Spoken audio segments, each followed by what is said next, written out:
Hey, podcast fans.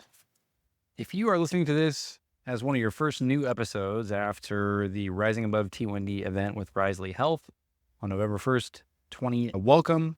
This is Diabetics Doing Things, and I'm Rob Howe, your host. This episode is the first part of a two-part series with T1 International, and this interview is with the founder and now former executive director, Liz Pfeister.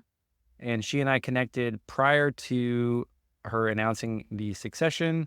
And the new executive director, Shaina Kasper, who has been on the podcast before. Liz was one of my first guests in 2016.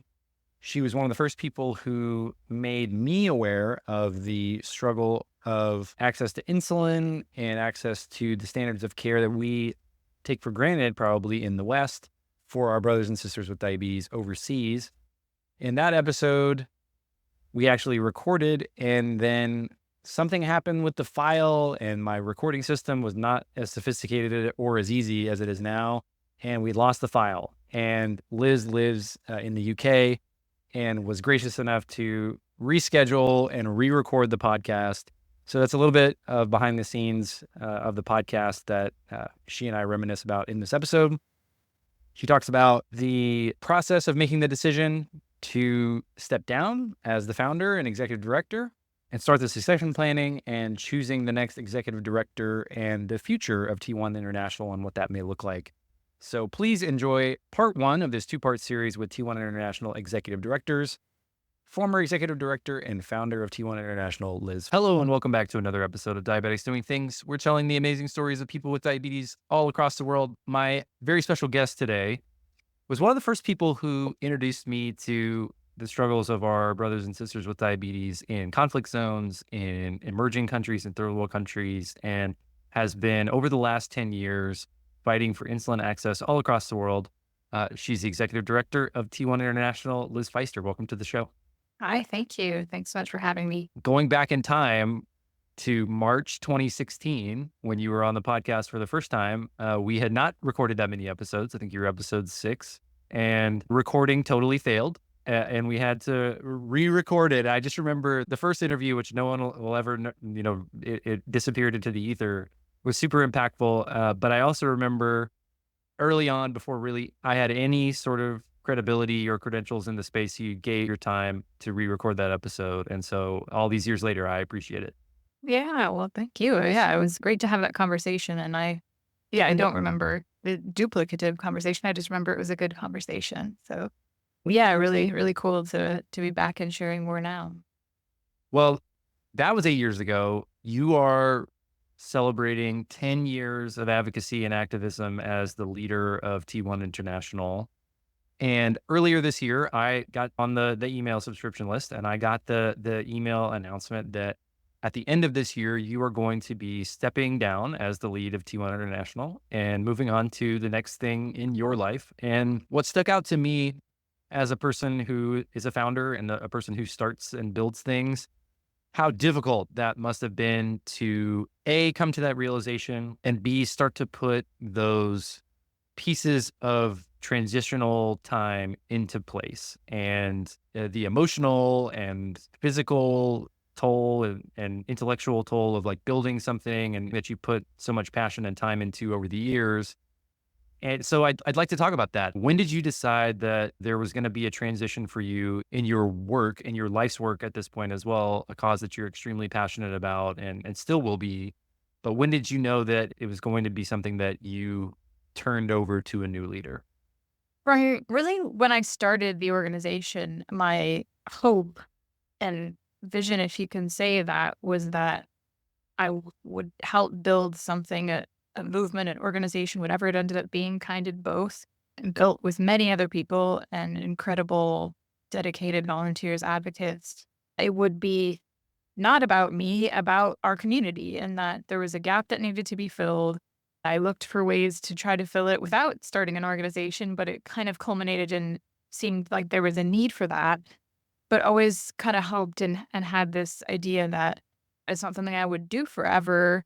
It was something that I was incredibly passionate about. So lucky that I'd gotten to do it as a job eventually after many years of doing it as a volunteer myself, but that I knew I wanted it to be something that was much bigger than me and could live on as long as we needed it to. Unfortunately, I think it's going to be a long time before we actually get to a world where insulin for all is a reality and where no one's struggling and suffering with their costs. But I do believe that world is possible. And hopefully it happens in my lifetime, but it might take more than my lifetime. And so knowing it's going to be a long haul fight, wanting to really set that groundwork and set those structures so that the organization could exist as long as it needed to. So in some ways that was helpful, knowing that I wanted this thing to just keep living on.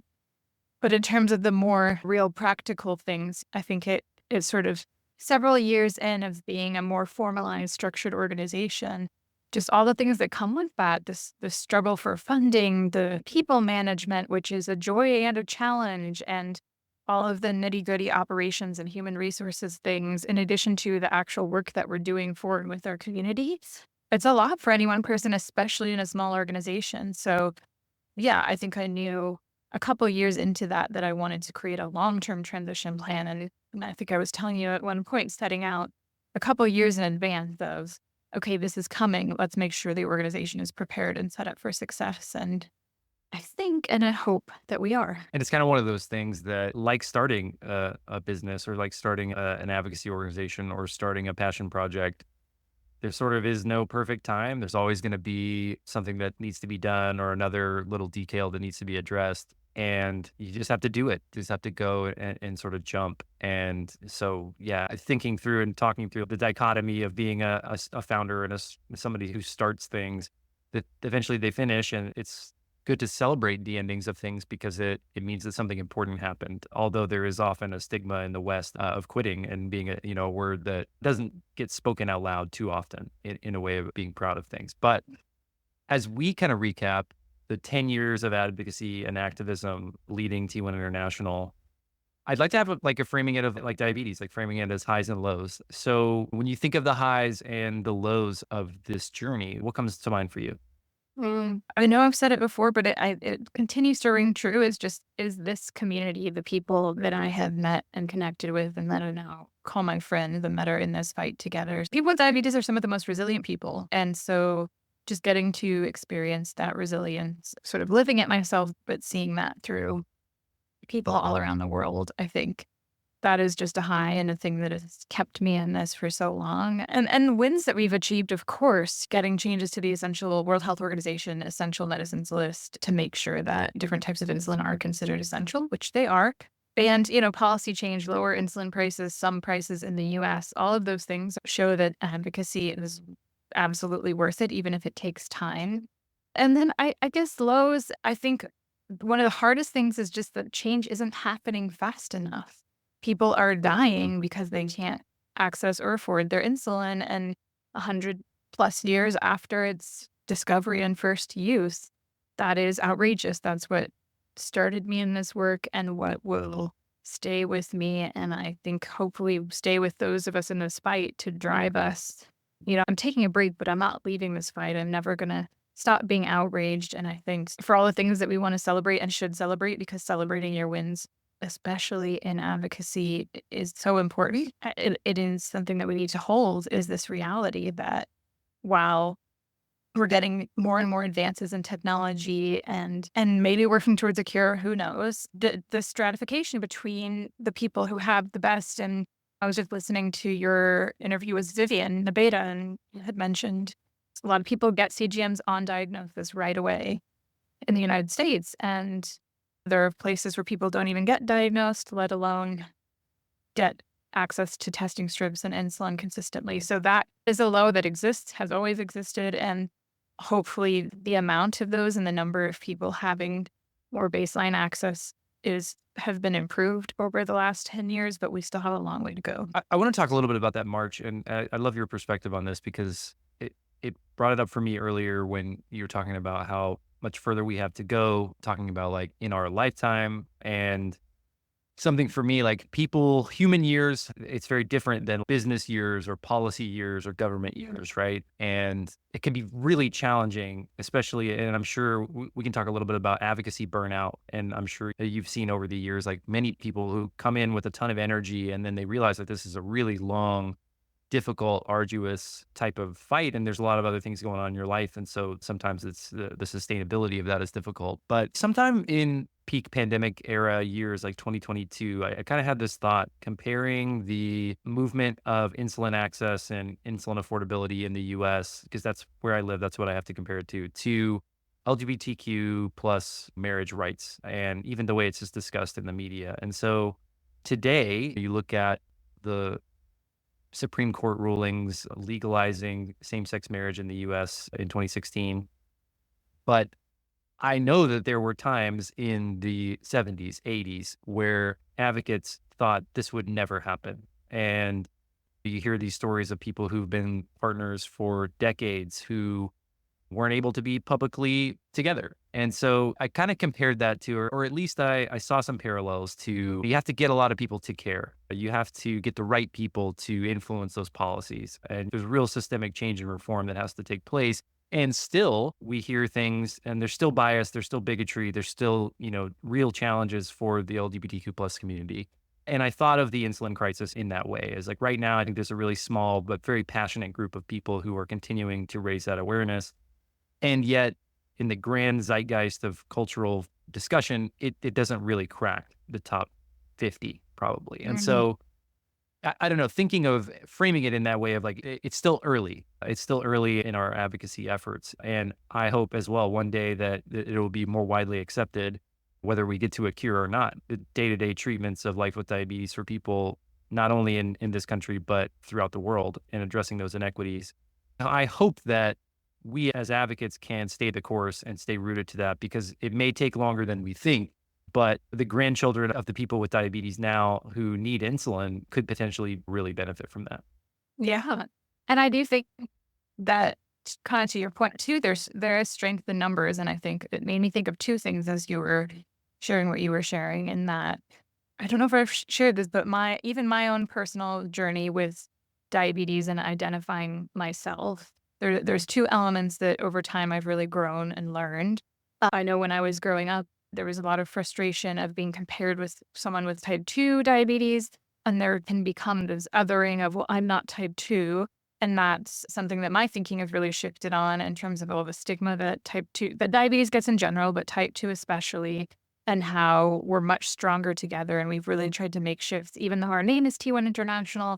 And that's, an urgency and a focus for us. We really want the whole diabetes community to feel welcome and be involved, because there are people with type 2 who definitely need insulin and can't access and afford it. And equally, I was just talking to one of our advocates, Danny, in Costa Rica, who's working on some policy there. And she was talking about how they've gone under the umbrella of diabetes as a whole and working really closely in the whole diabetes community to push forward these policies that, require anyone who is insulin dependent to have affordable access. And that is just something that I think as our diabetes community grows, we can try strategies like that, because there are just more numbers of people impacted by diabetes on the whole. So that's one thing that I think in addition to just staying the course and keep fighting the fight, I think the more that we can expand our minds and have a more holistic community view as opposed to us and them.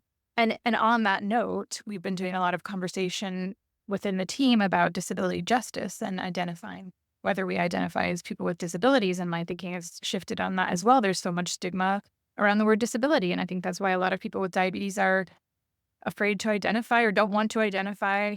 And we encourage everyone to identify however they would like. But I think there's some community building and education to be done around the disability justice movement. And there are so many conditions that fit under that category, that how powerful would we be as a movement if we could link up with the disability justice community and use our strength and our power for that already incredibly strong, amazing movement. So there's a lot that we can still learn from and grow, and a lot of potential, I think. I totally agree with everything that you said. And I think it really mirrors my journey as well. And I keep mentioning it. I guess if I keep talking about it, eventually I'll actually have to put it together. But I have this like idea of a patient advocate life cycle in diabetes. And when you become aware of certain things, like what knowledge you come in with, and over time, the x-axis is what your awareness leads you to, the y-axis is time. And the more time that you spend, you learn some things that are really challenging, like, pharmaceutical funding in nonprofits. And then you learn things like making sure that we don't other people with type 2 diabetes and that we are stronger together. And then you start to get into the disability aspect and how much sort of toxic positivity and really just trauma response, which is to say, my kid is not going to have complications, or I'm not going to have complications because we're going to manage our diabetes really well. And even if you do that for 60 years, like, you're just going to have some issues. Like, they're just going to be, and that doesn't make your life less important. That doesn't make you a failure, quote unquote. And so Yes.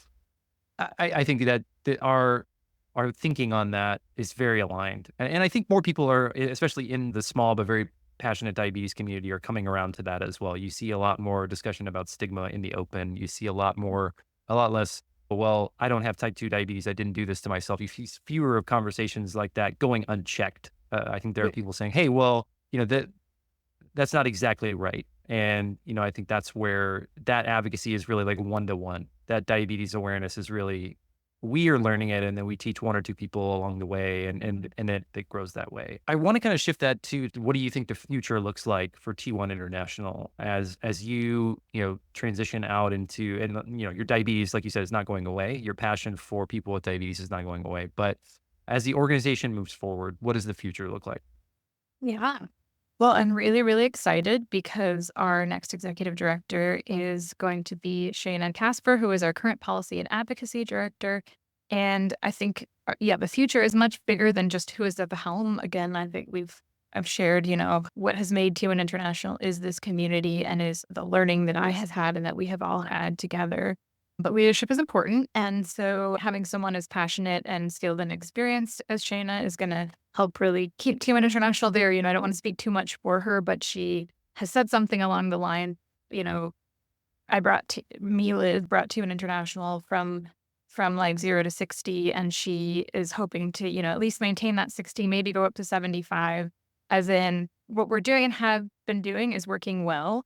And I think we've seen that we've grown to be different sizes over the years at T1 International. A lot of that is funding dependent. We've kind of found our sweet spot of, okay, what is the staff team size that works for us, the kind of programs offerings that we have. So we all feel good about where that is. And Shaina definitely has skills and experience to keep refining that and honing it and making sure that with the limited capacity that we do have, we can make the most impact while making sure that everything we're doing is still 100% led by the community. And I know we've talked about this before, but T1 International has never and will never take pharmaceutical industry funding or any funding that we feel will compromise our ability to speak out. So that's not going to change. Our vision and mission are not going to change, but we're hoping to really, I think, double down on our investment of being a global organization, because Shaina is based in the US and a lot of our staff team is based in the US. And T1 International was originally founded here in the UK, not even really looking to do too much work in the US. Originally, when we were very first founded, it was really to focus on lower and middle income countries or the global south. And so everywhere in the world, diabetes care can be improved. And we are a tiny organization that covers many, many countries. And again, we're just continually trying to find how we can best do that is best responsive to our community and recognizes that we can't be everything to everyone, but we're trying to fill a lot of gaps because there are a lot of gaps. So I think I'm really excited about what's ahead. We're really set up for the team and the organization to kind of keep doing what we're doing, but hopefully keep doing it better and continue to hear back from our community that we're moving in the right direction. And that's going to be our real measure. But I feel like hopefully in another 10 years, we'll have made some more really, really important policy change. And we'll be seeing some of those who kind of have the most unfair situations where insulin isn't even available or you're not even diagnosed. Hopefully those places will see the most change. And then we'll keep on for another 10 years after that until it's we want it to be. I want to double click on a couple of things that you said. And so bear with me as I kind of roll this out, because I do really want to focus on the global south and like where you're not even diagnosed. And something that I've thought of every day since we talked to Vivian a few months ago is that there's only 4 endocrinologists in like a tri-country area in in Central Africa. We talked about in the US, we have a shortage of endocrinologists as well, but it's a very different number. 8,000 endocrinologists compared to 4, serving that number of people is just unbelievable. And so when I think of like some of the most impactful work in the world that we can support or create awareness around, like what Sonia Nabetta is doing in those camps where their warriors are growing up and turning into nurses and clinicians and endocrinologists to help the people in their community.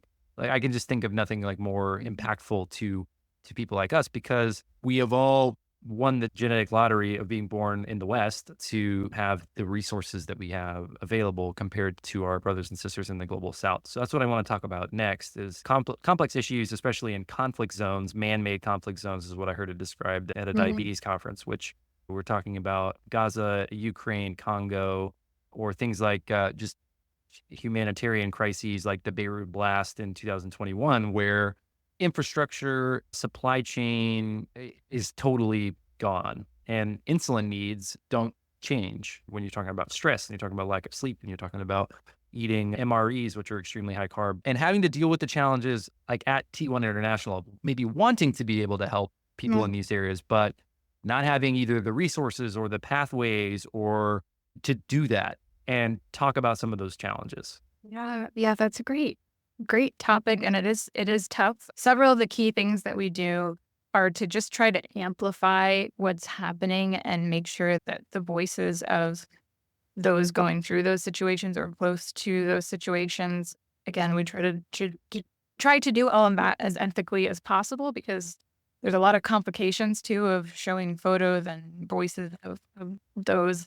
And so for us, what's most important is having those close relationships with our communities. So for Gaza, of course, you've spoken with Mohammed, who's our MENA chapter leader, and really trying to be led by him and those in the region and who are close to the situation in terms of the actions that we're taking as an organization. Again, within what we're able to do, as you noted, we're not an emergency provision organization. We don't have the tools and resources, but we have partnerships with MSF Access and other groups who do things on the ground. So at least we can get and share information and network to at least support those who are wanting more information or wanting connections to try to do something.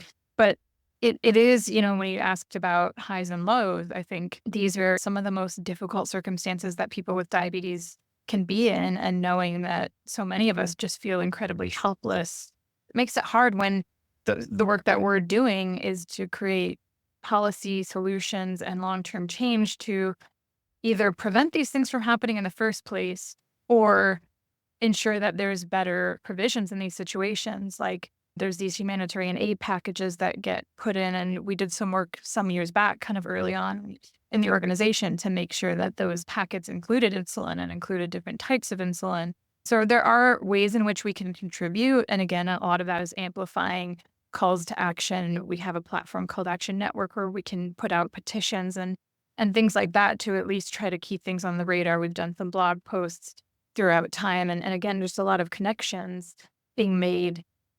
But the real answer is that it never feels like enough. And it's hard when the core of our work is not to respond to emergencies, but it is so integrated with the core of our values. I think a lot of people in the diabetes community go through that when they read stories. And I know you guys have shared recent stories of people with diabetes living in Gaza or living in, in camps where they've been moved and rationing insulin. And so when you think of the stat 1 in 2 people globally is rationing insulin, like some of those people are in camps or in conflict zones. Yeah. We don't even, and we at least get some information from people in Gaza, but we don't get any information from people in Congo, right? Where there's the hundreds of thousands of people. So, there are thousands of people with diabetes and the needs that we all have.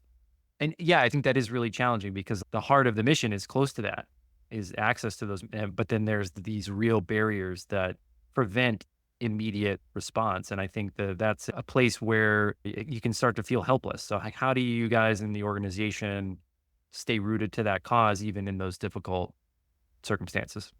Yeah. Well, and again, as you're saying that, it reminded me of, I think it was maybe when there was an insulin crisis in Iran and we were getting some requests. We did put out a story on that, and we were just doing some thinking. And that's one thing that I always appreciate about Tune International is kind of, we try to be reflective and learn and grow and shift our language with the times and those kinds of things. So one of the things that we were thinking about was how can we kind of articulate this to our community and our supporters that like we deeply care about this.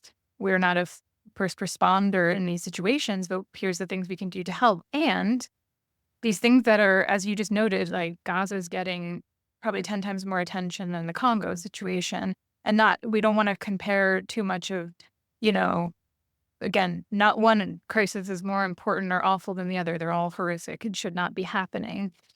But that's a lot of the work that we do day to day is in regions and countries and with individuals who maybe are facing really similar things to what people in Gaza who are rationing, don't have enough food, can't access the basics that they need.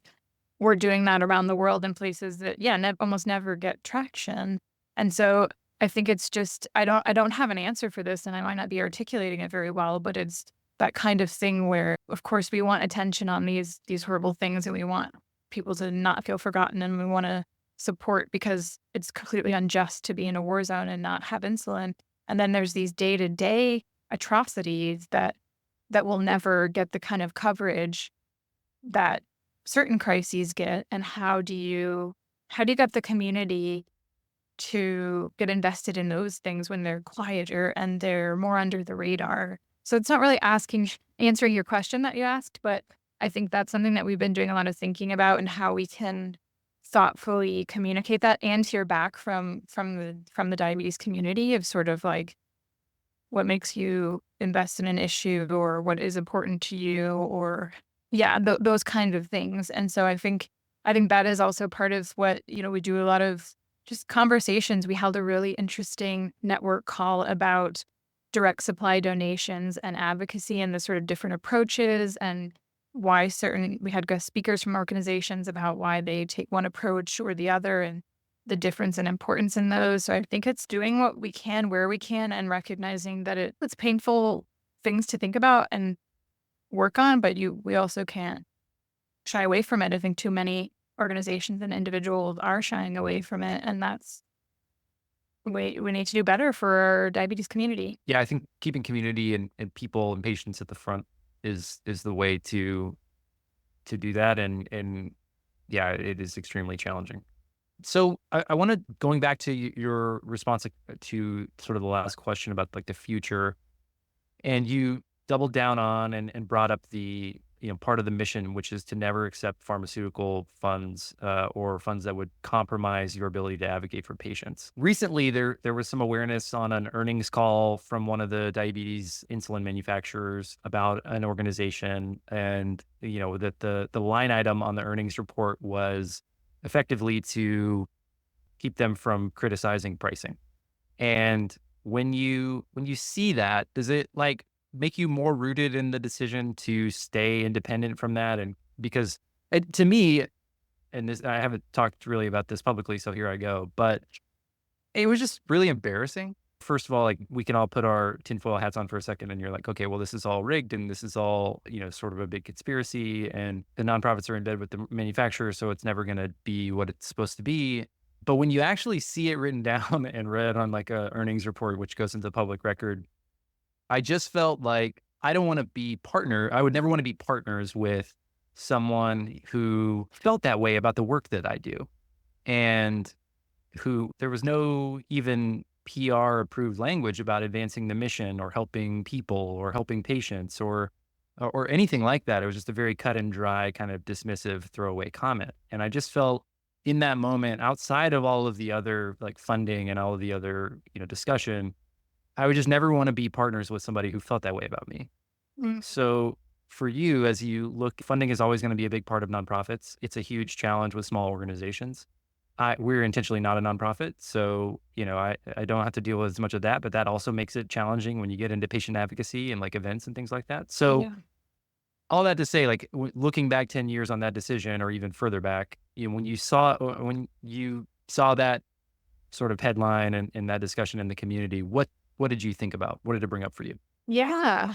Well, I do have to credit some folks like Meredith Basie, who now is an executive director at Patients for Affordable Drugs, and David Baran, who did and still does a lot of the research on access and affordability related to insulin. And they were some of the first people who had written things or who I got to have conversations with about industry influence. And so that was really, really big in my development of sort of understanding the space. And because of that, I think really early on, it was just so clear it's like once you see something, you just can't unsee it. Like, this is a total tangent, but I've been watching the Paralympics and I love it. I love the disability representation, and there is almost no African representation. And it's like once you start to notice that, Mhm. it just further shows the inequities in disability rights around the world, because the facilities and the acceptance of disabilities is so different around the world. Anyway, once you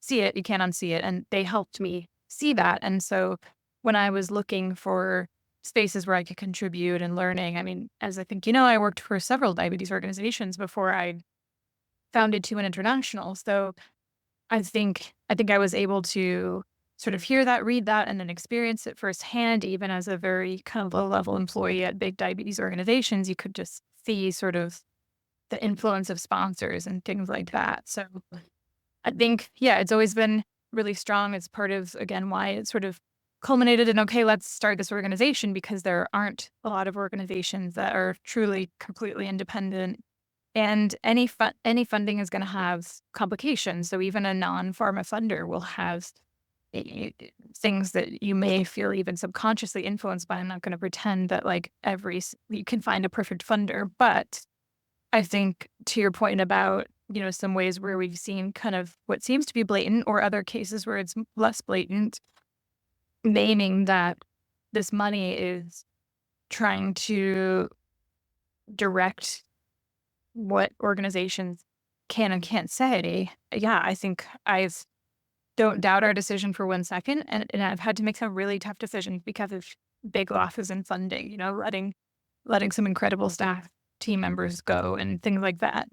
It's just something we can't compromise on. And I think we've heard from our community that have said, we can't speak out about this, but you can. So please speak for us, or, use what we're telling you in order to keep your advocacy going. And so having heard that a couple of times, it's like, yeah, we have to maintain this independence. And it's hard because we try to keep the focus on industry. That's our target. That's who needs to change. We're not here to put down other organizations by any means, but it's hard when we're the small one and those groups are bigger.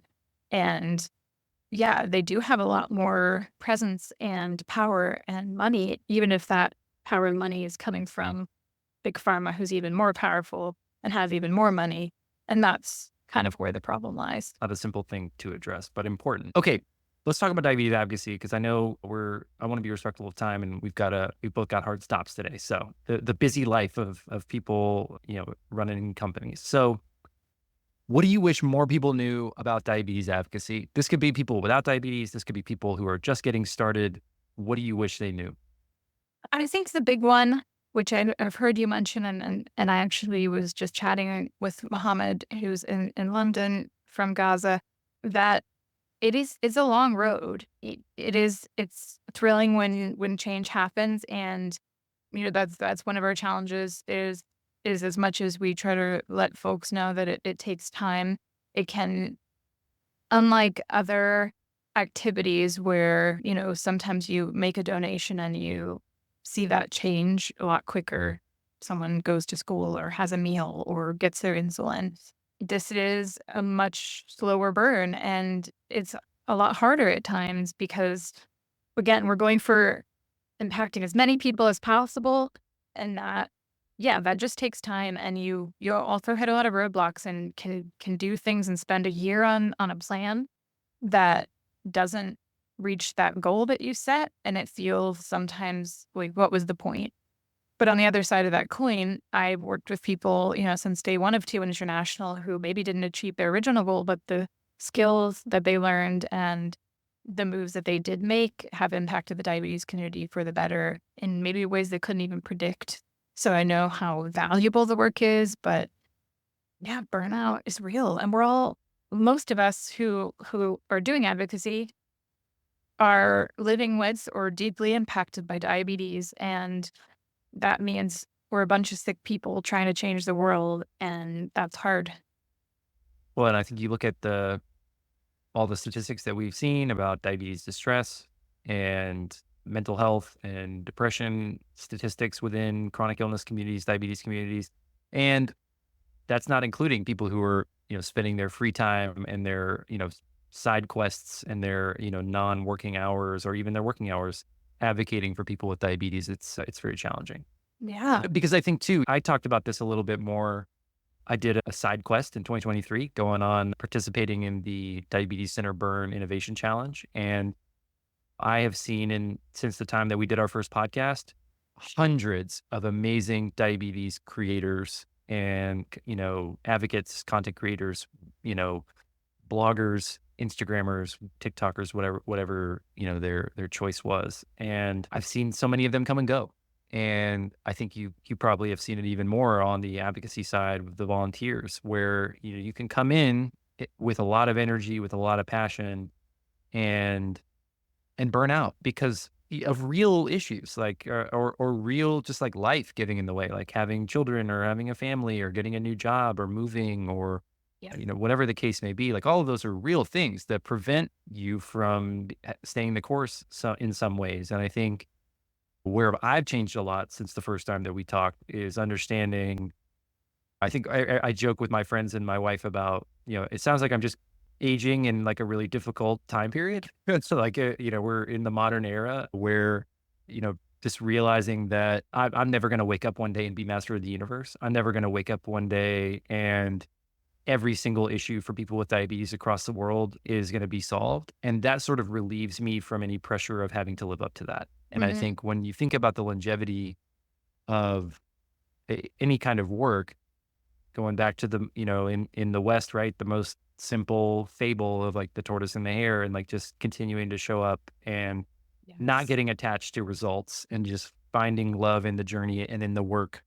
It'll lead you to interesting places that, may not be like the highest heights or like the highest peaks, like, where you're sitting next to the president or the prime minister and they're signing a bill for insulin for all, right? But, finding a way to connect somebody to the right resource or, and, what we talk about a lot at Diabetics Doing Things is health equity starts with access to information. Hmm. And if you don't know what you don't know, how will you ever, you know, be able to fix it? And so Yeah. celebrating the small wins, we've talked about that too. I think it's especially, I think of Muhammad, like just, in his heart, I'll never know what he's going through because, seeing your people every day on the news and no one willing to help them, I'll never know what that's like. But I do know that, continuing to show up for each other and for the community and not giving up and not, feeling like your work doesn't matter because I've been, very vocal on this podcast about sharing your story no matter who you are can connect with somebody that could save or change their life long term. And I still believe that. So I don't want to talk anymore. I want to ask you this because as we come to our time, 10 years ago, you set out on this journey. You're on the final lap now. Is there any advice that you would give yourself today that going back, and it's sort of just a clickbaity question, but I'm interested. Is like, what have you learned in the last 10 years that you wish you could have told yourself or that you would have told yourself when you started out? Well, I think it ties that question is a similar answer to what we were just talking about before in terms of, I'm talking about what a challenge advocacy is. But one thing that I really love about the 2 and International Insulin for All community is that it's some of the most fierce and loyal community you're ever going to find. And so even if I love the framing of side quest, side note, I'm a big Baldur's Gate fan, maybe a surprise to you.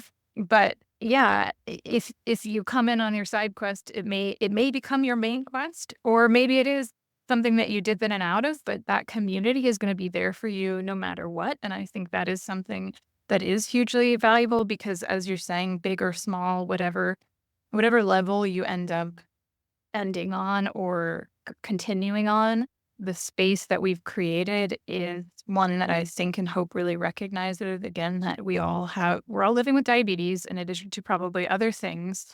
and have our lives. So being able to step away when you need to step away. We have so many advocates that step away and then come back and then step away again and then come back. And to make that okay. We were talking about how quitting is hard, or that framing. But for us, it's like you're in this fight forever, whether you come back and have a formal volunteer role or not. And so I think that that is something that is really, really valuable. I didn't see it that way when I first started. And so being able to know that we can provide that, again, even if we're not having an advocacy win every week, we can provide that community space, which I know there are so many valuable communities, different types for people with diabetes. But I guess the other thing is just looking back when I first started the organization and just seeing where we are now. For a few years, I didn't know, I wasn't taken seriously for who knows, a number of reasons. And so just to be able to tell myself that, yeah, this persistence will pay off and will make an impact. Because, yeah, there are days when you're, as I know, putting in many hours on top of a full-time job and trying to get something off the ground and feel like, well, is this the right thing? Is this making any difference? And so being able to know that, hey, you impacted some lives, you and the community together, I think might have been nice to hear in some of the tough moments. Yeah, I think I'll mirror that back to you. I'm always surprised when, like you said, and this is kind of just my heart and brain goes through highs and lows of feeling motivated, feeling like we're doing the right stuff or not. And it's always the conversations with people in the community, simple little things. And, I mentioned it a couple of times, but like a woman who volunteers with CASA, which is an organization in the US that helps pair adults with kids who are in the foster system. Her CASA kid got diagnosed with type 1 diabetes and loves basketball, and she found me. And so like right off the bat, like that's like, okay, well, at least that's going to have it. That would have had an impact on me if I was in that situation. So Yes. we're doing the right stuff. Yeah. And so I, applaud the consistency, and I've seen the growth. It's been a long time coming. It's a nice kind of like arc for, the first interview that you did with us and now this final one, or maybe not the final one, maybe just the final one as with T1 International. And Yeah. we're going to have Shaina on the podcast as well to talk about her taking over and what that looks like. But I just want to say thank you. I think early on, as I was getting involved in the diabetes community, I feel very fortunate to have met you and to have somebody who kind of educated me about things that I wouldn't have discovered otherwise as quickly and made me feel very welcome. So I just appreciate you and wish you the best of luck in your next endeavor. Thanks, Rob. Yeah, it's been a joy also seeing, how Diabetics Doing Things has come from second podcast I was on, maybe, or whatever number it was, and the incredible people you've been able to feature and, all these different journeys and stories. It's going to be there to look back on. And yeah, really, really amazing to be reconnecting now. And thanks for taking the time to chat with me, and hope everybody stays tuned with what Two International is going to achieve next. Definitely will. And yeah, I'm looking forward to what you're going to do next as well. And I'm wishing you the best in your next endeavor. Thanks, Rob.